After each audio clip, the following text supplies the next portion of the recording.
اللہ سبحانہ تعالیٰ ہمیں نماز قائم کرنے والا بنا دے۔ دیکھیے ہم جو خواتین ہیں نا، ہمیں بہت بڑی ذمہ داری ہے، کیونکہ تربیت کرنا جو ہوتا ہے نا، ایک ماں کا جو ہاتھ ہوتا ہے، کیونکہ جب بچہ چھوٹا ہوتا ہے اسی نے تو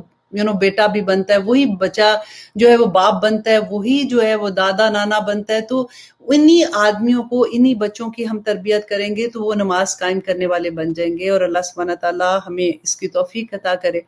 کیونکہ اکثر یہ ہوتا ہے کہ جب ہم پارٹیز میں ہوتے ہیں، اسپیشلی شادیوں پہ اگر گئے ہیں، تو آپ نے دیکھا ہوگا کہ این ٹائم پہ جس وقت مغرب کا ٹائم ہوتا ہے اس وقت کھانا کھول دیتے ہیں، اور بجائے اس کے کہ نماز پڑھیں۔ ماشاءاللہ بہت لوگ پڑھتے بھی ہیں، میں ان کی بات کر رہی ہوں جو اکثر جب آپ پارٹیز میں جاتے ہیں تو آپ کو نظر آتا ہے کہ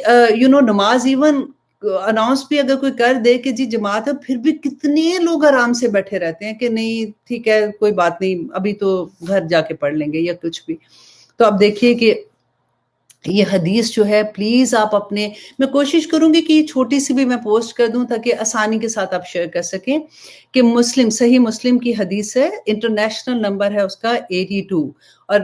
ویسے اگر آپ دیکھتے ہیں تو 246 نمبر سے بھی آپ اس کو چیک کر سکتے ہیں، کہ ابو سفیان سے روایت ہے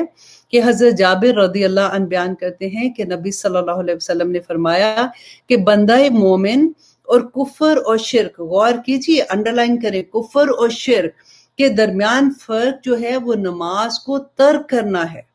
نماز کو چھوڑنا ہمیں کتنی بڑی بات لگتی ہے نا، ہم منہ سے لفظ ادا کرتے ہوئے کام چاہتے ہیں کہ کفر اور شرک کی بات کرتے ہیں، تو نبی صلی اللہ علیہ وسلم کہتے ہیں کہ نماز کو جو چھوڑتا ہے نا، نماز ترک کرتا ہے، یہی بس فرق ہے کہ بندہ مومن کون ہے اور کافر کون ہے اور شرک کون کرتا ہے۔ اللہ اکبر۔